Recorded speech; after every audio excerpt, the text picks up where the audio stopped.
এই 2-4 দিন যে গ্যাপ ছিল, এই গ্যাপে অনেক দেশের মধ্যে বিশৃঙ্খলা হয়েছে। উল্টাপাল্টা যেমন আইন শৃঙ্খলা পরিস্থিতি, লুটপাট, অগ্নিসংযোগ, মৃত্যু, বহু কিছু। মানে এখন আমি প্রথম তাদের চাইবো যে তারা দায়িত্ব নেবার সঙ্গে সঙ্গে এই ব্যাপারটা কন্ট্রোলে নেন। তারপরে পুলিশরা সিভিল ড্রেসে ডিউটি করেছে আজকে, জয়েন ফর্মালি তো করেনি, তাদেরকে জয়েন করতে হবে। ট্রাফিক পুলিশটাই মানে বহু সবাই জানে।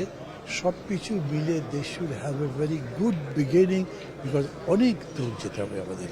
পুরো মুভমেন্টের অ্যাসপিরেশনটা ছিল বা আশাটা ছিল যে নতুন বাংলাদেশ এখনও তাই আছে। তো নতুন বাংলাদেশ গড়া মানে তো একটা হিউজ টাস্ক। এইটার যাত্রাটা ওনারা শুরু করে দেবেন। সাকসেসফুলি করলে ওই মানে ভালো একটা শুরু, বাকিটা শেষ করার জন্য সুবিধা হয়। Good start is almost the ending. তো সেই অর্থে আমি মনে করি যে তাদের কাছে অনেক কিছু প্রত্যাশা করবার আছে।